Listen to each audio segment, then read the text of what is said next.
Hello friends, welcome है आपका हमारी इस अगली वीडियो के अंदर। तो इस वीडियो के अंदर अभी हम आपको सेकंड जो चैप्टर है हमारी राज्य व्यवस्था का उसके बारे में बताएंगे, जिसका नाम है संविधान सभा। मतलब इसके अंदर हम संविधान सभा से रिलेटेड जितने भी इम्पोर्टेंट क्वेश्चन होंगे उनसे बाहर कुछ नहीं आएगा किसी भी कंप्यूटर एग्जाम के अंदर, तो उनको देखने वाले हैं। जैसे हम पहले क्वेश्चन के ऊपर चलते हैं। अगर आप इसी सीरीज़ में राज्य व्यवस्था के सभी मतलब पॉलिटी के सभी क्वेश्चंस करना चाहते हैं टॉपिक वाइज, तो आप हमारे चैनल को सब्सक्राइब कर सकते हैं और यहाँ पे आपको हर एक जानकारी मिलेगी और हर एक बेस्ट से बेस्ट वीडियो मिलेगी जिसके अंदर टॉपिक वाइज हर एक क्वेश्चन करवाया जाएगा। ठीक है, तो फर्स्ट नंबर क्वेश्चन पे चलते हैं। तो आप देख सकते हैं, भारत की संविधान सभा गठित करने का आधार क्या था? तो इसका जो राइट आंसर होगा कैबिनेट मिशन प्लान 1946, ये इसका सही आधार था। ठीक है, अभी क्वेश्चन नंबर 2 पे चलते हैं। भारत के संविधान का प्रारूप तैयार करने वाली संविधान सभा के सदस्यों को सदस्यों को क्या किया गया? मतलब विभिन्न प्रांतों की विधानसभा द्वारा चुना गया, ये इसका राइट आंसर होगा। मतलब जो संविधान सभा को प्रारूप तैयार जिसने की संविधान सभा थी, उनके जो सदस्य थे उनको विभिन्न प्रांतों की विधानसभा द्वारा चुना गया था। ठीक है, नेक्स्ट क्वेश्चन के ऊपर अभी हम चलते हैं। तो थर्ड क्वेश्चन है, इसके बारे में देखते हैं। निम्नलिखित में कौन सा कथन संविधान सभा के विषय में नहीं है? ठीक है, मतलब ये जो 4 कथन दिए गए इनमें से हमें बताना है कि भी कौन सा कथन ऐसा है जो संविधान सभा के विषय में नहीं है। तो 1 और 2 जो ये होंगे ये विषय में नहीं है, बाकी 3 और 4 विषय में हैं। मतलब कौन से नहीं है? वह वयस्क मताधिकार पर आधारित नहीं थी, वह प्रत्यक्ष निर्वाचन का परिणाम थी, ये दोनों गलत हैं। और वह बहुदलीय निकाय थी, ये सही है। उनके अनेक समितियों के माध्यम से कार्य किया, ये भी सही है। नेक्स्ट क्वेश्चन पे भी चलते हैं।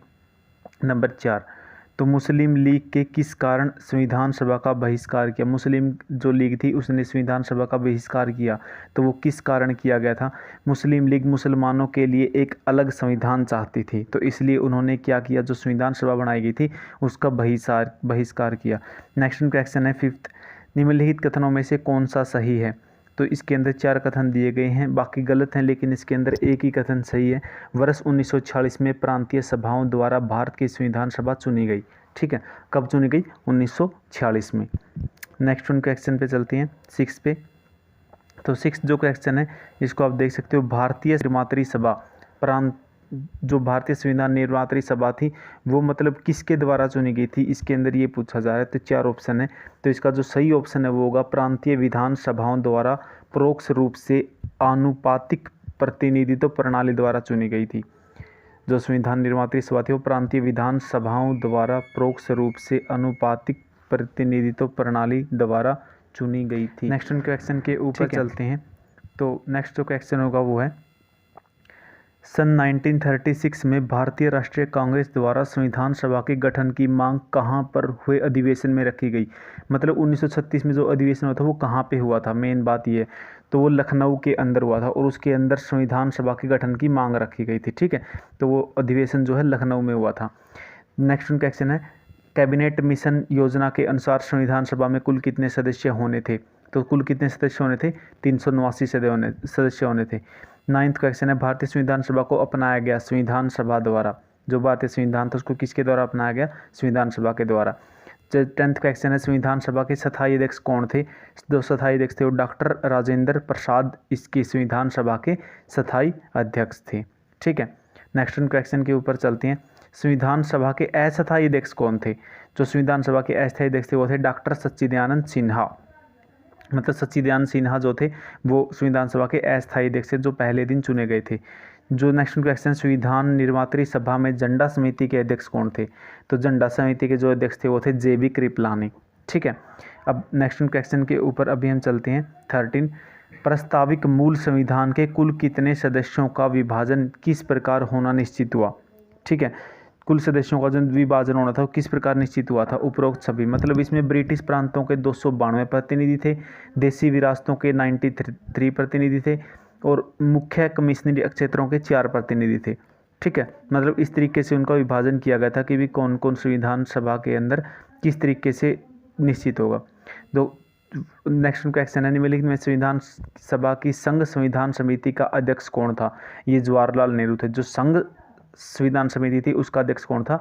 जवाहरलाल नेहरू थे। ठीक है, नेक्स्ट वन क्वेश्चन के ऊपर चलते हैं। वर्ष 1942 में किस योजना के तहत यह स्वीकार किया गया कि भारत में एक निर्वाचित संविधान सभा का गठन होगा जो युद्धोपरांत संविधान का निर्माण करेगी? ये क्रिप्स योजना ने दिया था, जो 1942 के अंदर क्या आई थी, क्रिप्स योजना, लेकिन वो हमने नहीं मानी थी। नेक्स्ट क्वेश्चन है, संविधान सभा के गठन की मांग सर्वप्रथम 1895 में किसके द्वारा प्रस्तुत की गई? ये बाल गंगाधर तिलक ने रखी थी। सबसे पहले 1895 में जो मांग रखी थी ना संविधान सभा की, वो बाल गंगाधर तिलक ने रखी थी, लेकिन उस टाइम पे उनकी मांग नहीं मानी गई थी। संविधान सभा के सदस्यों को निम्न में से किसने प्रत्यक्ष रूप से निर्वाचित किया था? ये प्रांतों की विधानसभा ने निर्वाचित किया था। नेक्स्ट वन है, संविधान सभा के किस प्रांत का प्रतिनिधित्व सबसे अधिक था? तो संयुक्त प्रांत का था। ठीक है, नेक्स्ट क्वेश्चन के ऊपर अभी हम चलते हैं।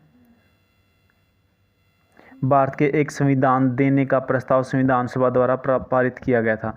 तो जो पारित किया गया 22 जनवरी 1947 को पारित किया गया था। संविधान देने का प्रस्ताव जो पारित किया संविधान सभा द्वारा पारित किया 22 जनवरी 1947 को। निम्न में से कौन संविधान सभा का सदस्य नहीं था? मतलब के.एम. मुंशी भी थे, एन. गोपाल स्वामी अयंगर भी थे, टी.टी. कृष्णामाचारी भी थे। जो नहीं थे वो थे एच.एच. बेग। नेक्स्ट वन है, संविधान के विभिन्न पहलुओं का अध्ययन हेतु संविधान सभा ने कितनी समितियां नियुक्त की थी? तो उन्होंने 13 समितियां नियुक्त की थी। ठीक है, नेक्स्ट क्वेश्चन के ऊपर चलते हैं। भारतीय संविधान के लिए मसौदा तैयार करने वाली प्रारूप समिति का अध्यक्ष कौन था? तो ये था डॉक्टर भीमराव अंबेडकर। ठीक है, doctor B R. Ambedkar. Next question के ऊपर चलते हैं। पुनर्गठन के फलस्वरूप वर्ष 1947 में संविधान सभा के सदस्यों की संख्या कितनी रह गई थी? तो 299। जो पुनर्गठन हुआ था उसके फलस्वरूप 1947 में संविधान सभा सदस्यों की संख्या कितनी रह गई थी? 299। संविधान सभा में देशी रियासतों के लिए कितने प्रतिनिधित्व होते? 70। नेक्स्ट क्वेश्चन है, पुनर्गठित संविधान सभा में विभिन्न प्रांतों के लिए कितने प्रतिनिधित्व? 229। कैबिनेट मिशन योजना के अंतर्गत संविधान निर्मात्री परिषद में प्रत्येक प्रांत की आवंटित सदस्य संख्या निर्धारित करने के लिए एक प्रतिनिधि की जनसंख्या के अनुपात में था। तो 10 लाख व्यक्ति। मतलब कैबिनेट मिशन योजना के अंतर्गत संविधान निर्मात्री परिषद में प्रत्येक प्रांत की आवंटित सदस्य संख्या मतलब कितनों के ऊपर एक था, निर्धारित करने के लिए एक प्रतिनिधि के ऊपर कितना था? 10 लाख व्यक्ति। नेक्स्ट क्वेश्चन के ऊपर चलते हैं। संविधान सभा के विचार का औपचारिक रूप से प्रतिपादन किसके द्वारा किया गया? ये एम.एन. राय के द्वारा किया गया। संविधान सभा को किसके मूर्त रूप प्रदान किया? जो मूर्त रूप था वो किसने प्रदान किया? ये जवाहरलाल नेहरू ने। 1922 ईस्वी में निम्नलिखित में किसके द्वारा यह उद्गार व्यक्त किया गया कि भारतीय संविधान भारतीयों की इच्छा अनुसार होगा? ये बात बाल गंगाधर तिलक ने बोली थी। 1922 में बोली थी, भारतीय संविधान भारतीयों की इच्छा के अनुसार होगा। 1924 में ईस्वी में किसके द्वारा ब्रिटिश सरकार ने यह मांग की गई कि भारतीय संविधान के निर्माण के लिए संविधान सभा गठन किया जाएगा? ये 1924 में ये मांगी थी मोतीलाल नेहरू ने बोला था 1924 में कि भारत के लिए संविधान सभा का गठन होगा। नेक्स्ट वन क्वेश्चन पे ऊपर चलते हैं। राष्ट्रीय झंडे की अभिकल्पना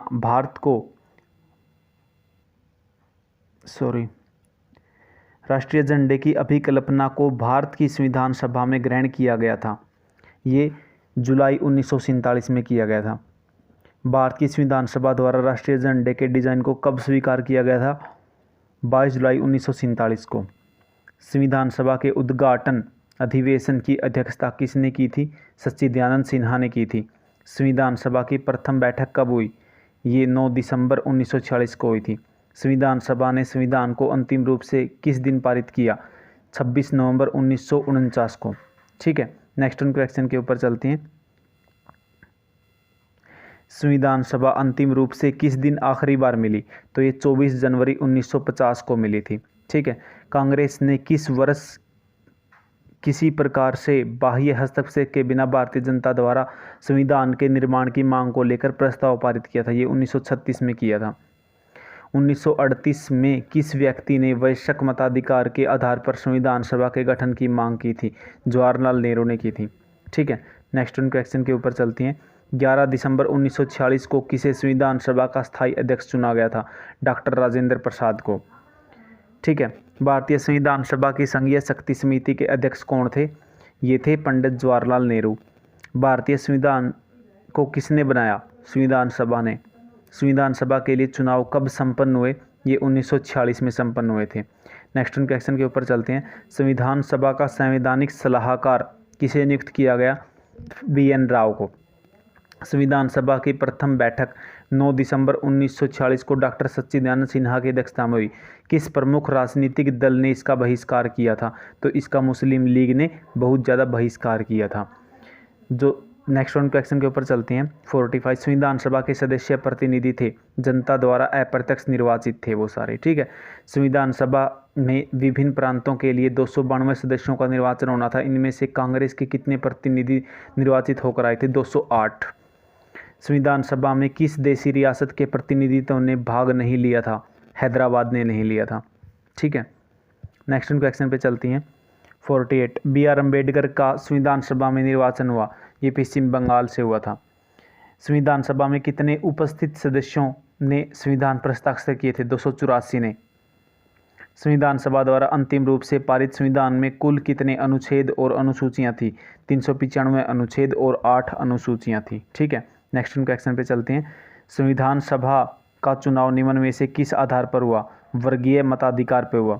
भारतीय संविधान सभा की स्थापना कब हुई? 9 दिसंबर 1946 को भारतीय संविधान सभा की स्थापना हुई। संविधान सभा का प्रथम अधिवेशन कहाँ हुआ था? संविधान सभा प्रथम अधिवेशन दिल्ली में हुआ था। ठीक है। नेक्स्ट क्वेश्चन के ऊपर चलते हैं। 54 संविधान सभा के प्रारूप समिति की नियुक्ति कब की गई? तो ये 29 अगस्त 1947 को की गई थी। भारतीय संविधान सभा की प्रारूप समिति के अध्यक्ष कौन थे? डॉक्टर भीमराव अंबेडकर। संविधान सभा में सभी निर्णय किस आधार पर लिए गए थे? सहमति और समायोजन पर लिए गए थे। जो नेक्स्ट क्वेश्चन है उसके अंदर चलती हैं। संविधान सभा में उद्देश्य प्रस्ताव किसके द्वारा प्रयुक्त किया गया था? ये जवाहरलाल नेहरू के द्वारा प्रयुक्त किया गया था। संपूर्ण भारतीय संविधान ने निर्माण में संविधान सभा को कितना समय लगा था? तो ये जो पूरा समय लगा था 2 वर्ष 11 माह 18 दिन। ठीक है। ये पूरा समय लगा था। नेक्स्ट क्वेश्चन पे चलते हैं। किस दिन से संविधान सभा का अंतकालीन संसद के रूप में अभिवादन हुआ? ये 26 जनवरी 1950 को हुआ था। नेक्स्ट क्वेश्चन पे चलते हैं। संविधान सभा के प्रारूप समिति में सदस्यों की संख्या कितनी थी? 7 थी। निम्नलिखित में से कौन संविधान सभा द्वारा गठित प्रारूप समिति का सदस्य नहीं था? जो सरदार पटेल था वो प्रारूप समिति का सदस्य नहीं था। निम्नलिखित में से कौन प्रारूप समिति का सदस्य नहीं था? जवाहरलाल नेहरू है जो प्रारूप समिति का सदस्य नहीं था। नेक्स्ट क्वेश्चन पे चलते हैं। संविधान के प्रारूप समिति के समक्ष प्रस्तावना का प्रस्ताव किसने रखा था? ये जवाहरलाल नेहरू ने रखा था। भारतीय संविधान सभा के प्रथम दिन के अधिवेशन की अध्यक्षता इन्होंने की थी। डॉक्टर सच्चिदानंद सिन्हा ने की थी। भारत के लिए संविधान सभा की रचना हेतु संविधान सभा का विचार निम्नलिखित में से सर्वप्रथम किसने प्रस्तुत किया था? स्वराज्य पार्टी ने 1924 में प्रस्तुत किया था। ये आज के क्वेश्चन थे जो संविधान सभा के ऊपर सारे के सारे क्वेश्चन थे। मतलब अगर संविधान सभा से रिलेटेड कोई भी क्वेश्चन आएगा तो इनसे बाहर कभी भी क्वेश्चन नहीं आएगा। ठीक है। इनको आप अच्छे तरीके से पढ़िए। अगर वीडियो आपको थोड़ा सा भी पसंद आया तो इसको प्लीज़ लाइक कीजिए, शेयर कीजिए और चैनल को सब्सक्राइब कीजिए। Thank you so